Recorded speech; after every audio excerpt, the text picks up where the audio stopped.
What's good, y'all? This your man's Dwele. I'm cooling right here on YouKnowIGotSoul.com. Keep it locked. Well, so we're here at the listening session for your new album, Greater Than One. Yeah. I got a chance to hear it tonight, but for those who didn't, just give them a preview of what they can expect to hear on there. This album kind of has like an '80s feel to it.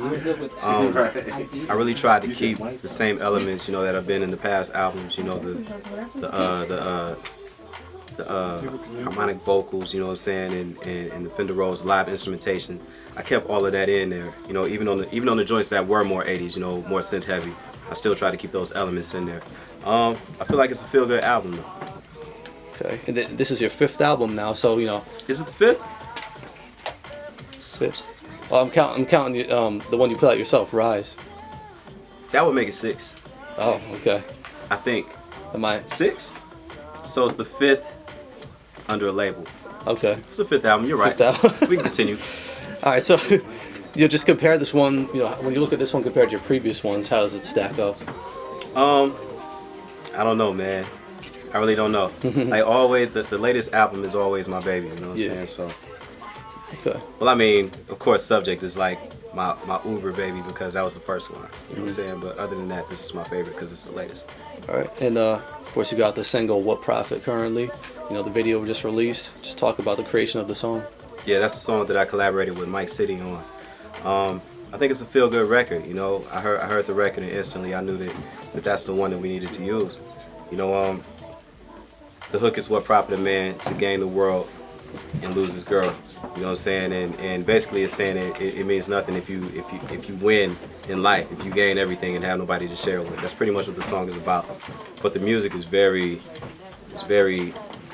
summery. You know what I'm saying? It has that summer feel to it. It's a real feel-good song.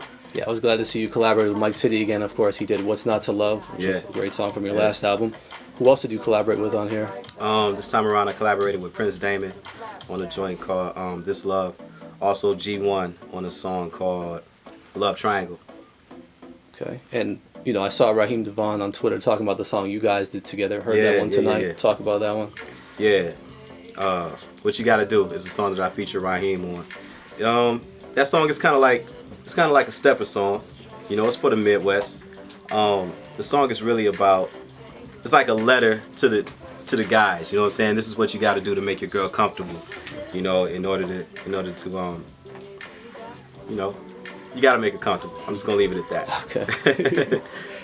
I was reading that you wrote and co-produced most of this album. Where'd you draw that inspiration for the creation behind it? I usually draw inspiration from the things that I'm going through. Well, when it comes to writing, the things that I'm going through, the things that I see my people going through, I kind of write about that.